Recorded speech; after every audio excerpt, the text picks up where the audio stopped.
Estoy lleno de algo que no es soledad. Y bueno, después que dije esa frase que me salió espontáneamente, ahora valoro eso como una demostración de que más o menos uno ha logrado, desde la más remota niñez, conseguir un proceso de purificación. Yo creo que eso es la historia de la vida de todo ser humano.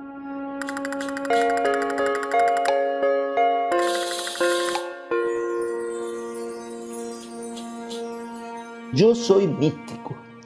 Yo trato de vivir una vida mística. Hay una lección del taller Torres García que se llamaba Mística de la Pintura, que me la contaba mi padre.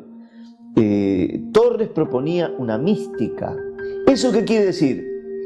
Que en tus bodas interiores, en el inconsciente, como sucede con gente que ni siquiera fue religiosa como Feliberto Hernández, pero el ejemplo completo lo tenés con Marosa Di Giorgio.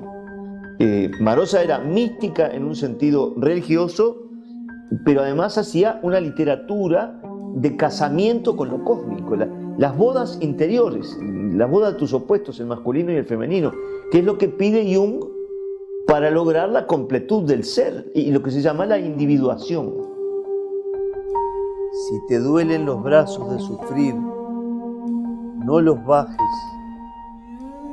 más que para peinar el lomo de tu sombra. Yo pienso que la extraña palmera que tenemos acá podría ser tomada como la metáfora del posible proceso de vida de cualquier hombre que elige completarse. Acá recuerdo a Vallejo, yo nací un día que Dios estuvo enfermo. Yo también. Y a su gran discípulo Silvio Rodríguez, el problema no es darle un hacha al dolor y hacer leña con todo y la palma. El problema vital es el alma, el problema es de resurrección. El problema, Señor, será siempre sembrar amor.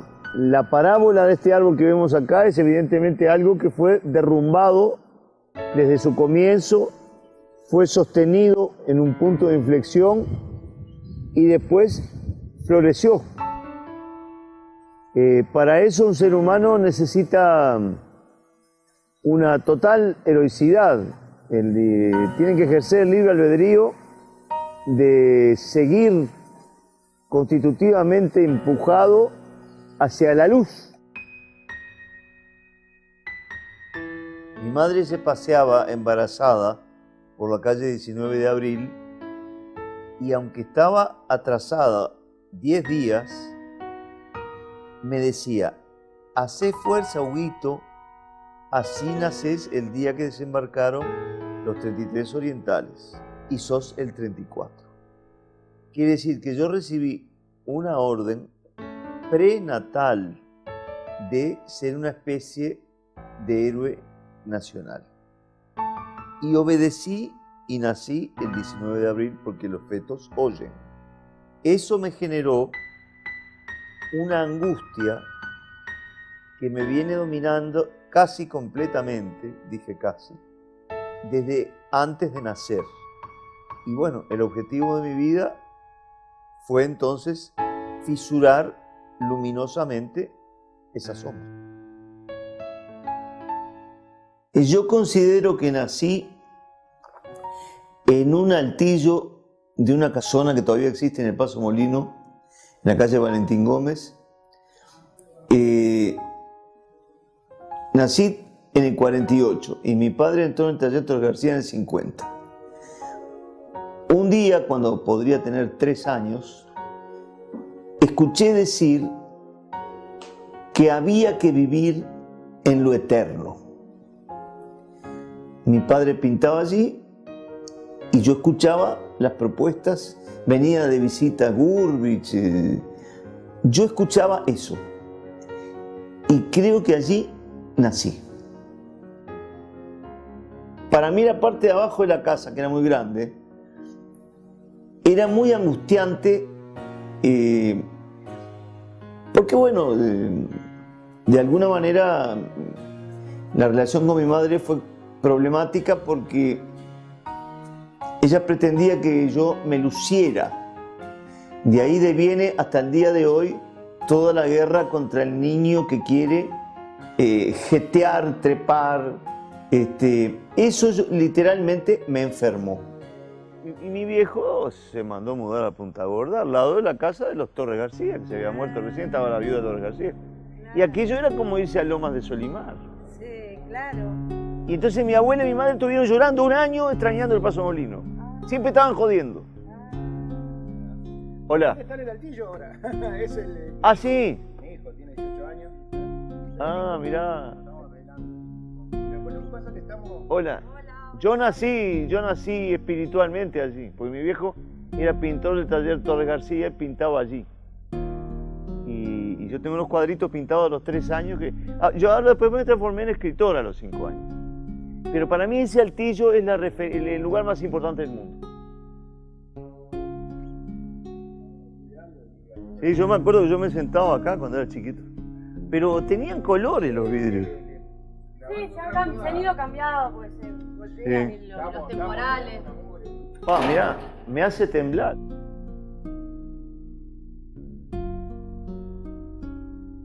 Yo la compré en el año 89, la casa. Del 53 al 89 la usaban para alquilar. Ah. Entonces cada 2 o 3 años venía. Bueno, decirle. Acá era la cocina, pero era más grande. Acá todo esto está en reparación. Ah, y acá está la famosa escalerita, mirá vos. Sí, con la...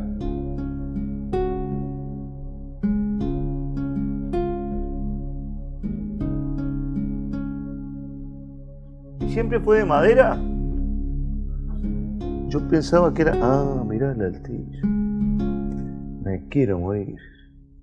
Cuando subí al altillo, de repente estaba mi padre pintando un cuadro con Gurvitch o haciendo cerámica con Colliel.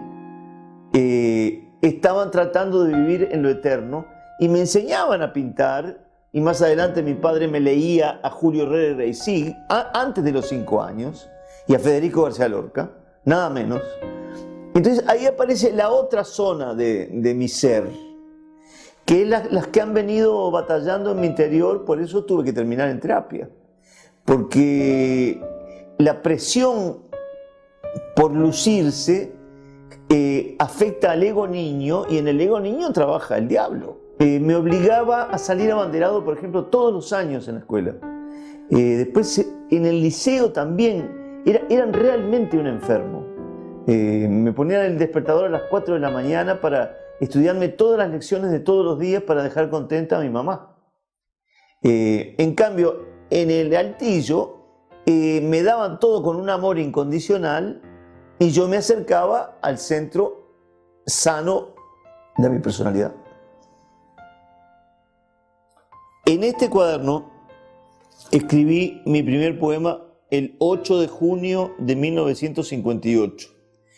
Y obviamente no hacía borradores. Un día agarré y escribí esto. Es terriblemente negro el poema, se llama Hay en el camino negro. Entonces, bueno, te digo la última estrofa. Hay en el camino que imagina mi cerebro un ruiseñor negro, hojas verdes, hojas negras, árboles frutales, guindas deliciosas, en el camino negro. En ese grado de angustia viví yo cuando empecé a escribir. Antes había pintado a los 4 años un Cristo manso, sereno, con colores luminosos. Quiere decir que yo me trasladé de entre los 5 y los 10 años a este grado de angustia. Recién terminé de pintar un Cristo, sonrió el ciervo. Entonces vamos a jugar una procesión, pega un salto Walter y se mete en el sol. A eso no me dejan jugar, y menos por la calle. No, es porque sos un bicho. No soy un bicho, se paró en 2 patas Abel, soy un artista. Mi madre dice que debes echar soretes redondos como las ovejas. Entonces me da una pataleta y él trata de reventarme el lomo con la rama y mi abuelo grita desde el patio del costado. Entrá de una vez y no le hagas más caso a nadie, mi hijo, me cago en Dios. Me cago en Dios, se pone a tomar mate el viejo frente al ventanal con vidrios de colores que da el patio. No lo dejan en paz, carajo. El ciervo pataleaba y lloraba como si le hubiesen dado cuerda y la madre terminó por auparlo para echarle colonia. La mujer muchacha de peinado hollywoodense soltó a Abel y empezó a masajear a la vieja. Entonces veo que el esqueleto de mi abuelo se va poniendo dorado con el atardecer y me escapo al altillo. La salida de la angustia se la debo a la guitarra. Y yo empecé a tocar la guitarra cuando me enfervoricé con los Beatles en el año 63. Hay que aclarar que antes ya conocía a Gastón Charlo Dino, que para mí es el Bob Dylan uruguayo, y que también tenía el Jopo Presley, igual que los 3 Beatles. Y ahí se abrió un mundo nuevo hasta el día de hoy, porque hace 48 años que enseño la guitarra, me gano la vida dignamente, nunca me va a sobrar el dinero, pero nunca me faltó. Y conocí, nada menos, terminé aprendiendo a tocar y aprendiendo a enseñar con Olga Pierri, que en este momento está por cumplir 100 años y que formó a Álvaro Pierri, que es el mayor guitarrista clásico de la historia, no del mundo, de la historia, porque hay muy pocos guitarristas clásicos en la historia. Y mi hijo está tocando en Austria, por ejemplo, y se nos cambió la vida a toda la familia.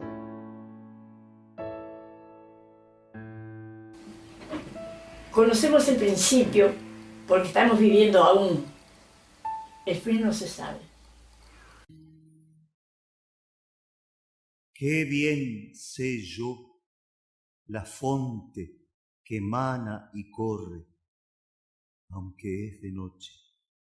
Aquí se está llamando a las criaturas y de esta agua se hartan, aunque a escuras, porque es de noche. No podrá el horror hundir la piel del cielo, porque habrá un mar bajo tu vuelo. Yo estuve casado un año y con mi primera ex me iba a ir a vivir a París, porque para mí fue decisivo leer el libro París era una fiesta de Hemingway. Lo leí a veces 2 veces por año. Y realmente ahí Hemingway te da ganas de hacer las cosas bien. No de describir, sino de construir, como decía él. Mirando a Cézanne lo aprendió. Entonces, me divorcié enseguida. Yo era una persona insoportable, no nos llevábamos bien tampoco. El problema ahí era el mundo, el cielo raso materno. Y un día mi padre, me separé, me estaba divorciando, y mi padre, que nunca me presionó con nada, me miró con una mirada fluvial que él tenía, pero se le esmeriló. Y yo sentí que ahí había algo duro y dulce. Y me dijo, pero Hugo, ¿no te ibas a ir a París? Y yo dije, bueno, pero ahora me divorcié. Y dice, ¿y por qué no vas? Yo te puedo pagar el pasaje de ida, porque más no tengo. Te ibas a ir con la guitarra. Y bueno, se lo debo también a Saúl Ibargoyen y su compañera de aquel momento. Por lo menos no fui solo, pero después en París me quedé solo y tuve que tratar de ser un adulto. Y quedé a la intemperie, pero en lugar del techo de mi mamá estaban las estrellas, con las que a la larga te aprendes a llevar bien y aprendes incluso a adorarlas. Y bueno, tuve que aprender. Mira, hay un poema, es muy cortito, te lo voy a decir. Yo estaba en Saint-Tropez, en Cannes en ese momento, y un día sentí que se había ido ese techo. Sentí que estaba en la intemperie. Entonces, ¿a quién le escribí el poema? A mi madre. Dice, madre, tengo la muerte rodando a la intemperie. ¿Con qué cielo del aire que hiela me abrigabas? Para mí en ese momento todavía era una tragedia estar sin el techo materno. Con el tiempo me di cuenta que había hecho un poema sobre mi liberación como adulto. Yo soy edípico narcisista. El edípico narcisista tiene la orden tácita de sus dobles madres, que son Yocasta y Liríope, de no amar o de no amar nada más que a sí mismo. Yo no podía amar porque en mi niño interior tenía la orden de no amar. Eso es de una importancia capital en la vida de cualquier ser humano. A mí se me produjo con esa intemperie y tengo rastreados los meses.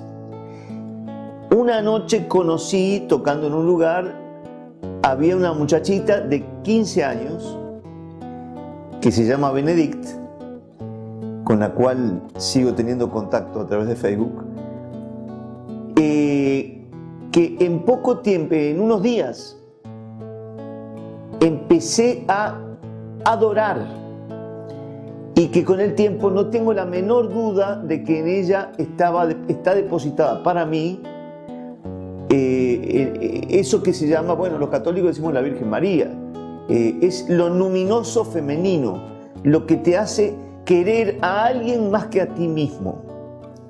Simultáneamente, en el hotel donde yo vivía, había alguien con quien éramos muy amigos, un argentino que había aparecido, que era una persona, un degenerado,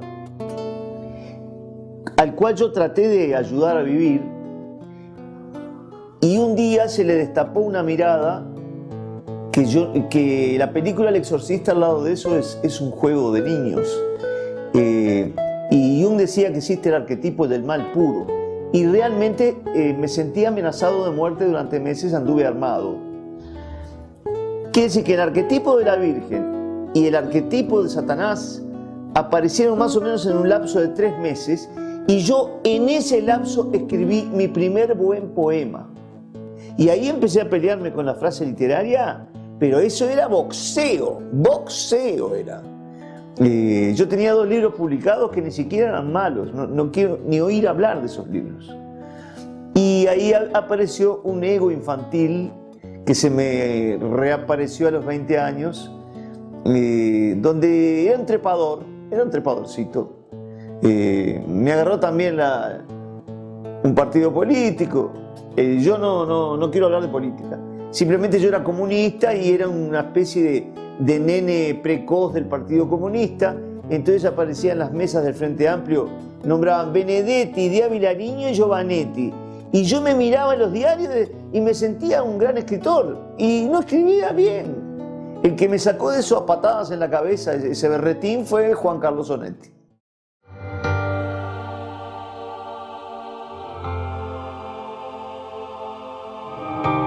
Que recorran las aguas álgidas de Jesús, o el corazón del rojo cruzado de pureza. Que Don Quijote ruja saltando hasta el león, o se brille brotando del sexo a la paloma.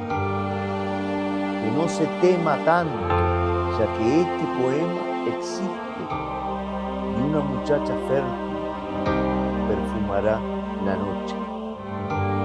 Que se comulgue siempre detrás de la tragedia, que se siga creyendo, que no se diga más.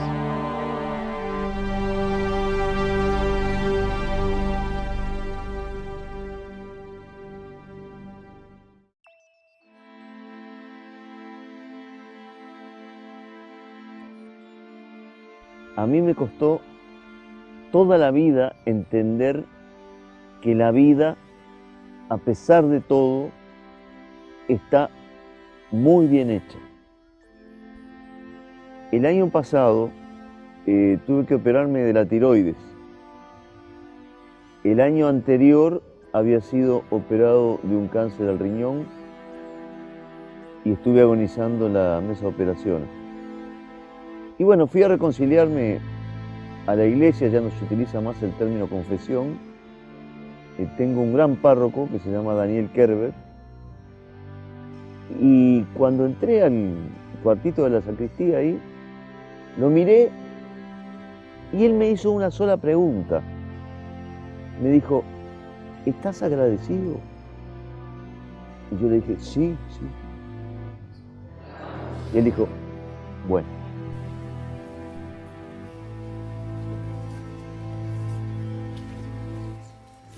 El Señor nos bendiga todos los días de nuestra vida. El Señor nos bendiga todos los días de nuestra vida. Feliz el que teme al Señor y sigue sus caminos. Comerás del fruto de tu trabajo, serás feliz y todo te irá bien. Te cuesta toda la vida instalarte en tu zona donde tenés la fe firme, porque siempre vas a tener lo que se llama el pecado original rondando hasta el último suspiro de tu vida. Eso sabelo porque es así. Ahora, si te volvés onetiano, pensás que la parte normal de la vida es la de la depresión casi perpetua o de la angustia casi perpetua. Pero yo tengo el arquetipo adentro primero de Torres García, después vino el arquetipo onetiano. Y en mi interior siempre termina triunfando Torres García.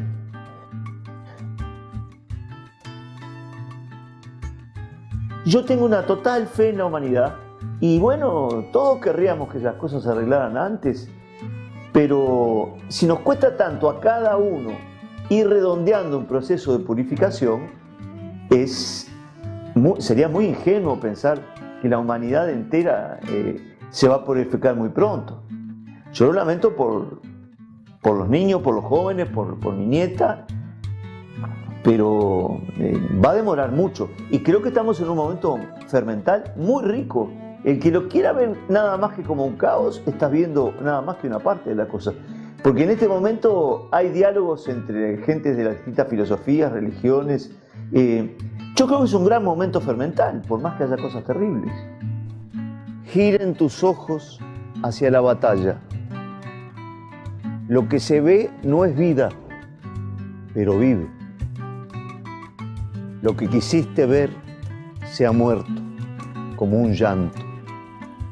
Pero la vida va llorando sola. ¿Y qué quisieras ver? Giren tus ojos hacia la batalla.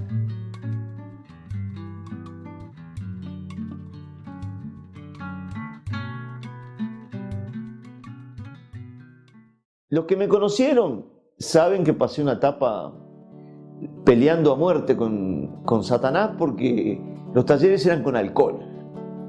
Yo no cobraba los talleres, para mí nunca quise hacer curro de eso.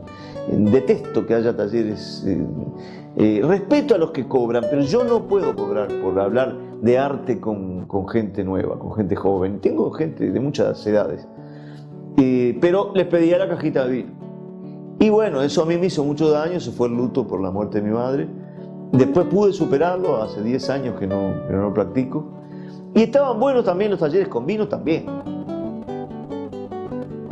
Lo primero es que el tallerista llegue a tener conciencia propia, conciencia crítica propia. Que no se deje llevar por las pastillas que te vende continuamente el establishment. Y después trabajar, que eso es lo más duro, ¿no? Pero lo más maravilloso, sobre los textos de los talleristas. Creo que no formé ningún tipo de dogma, si bien soy una persona con tendencia dogmática, pero si el dogma lo manejas bien, es lo mejor del mundo. Eso lo aprendí cuando volví a la iglesia.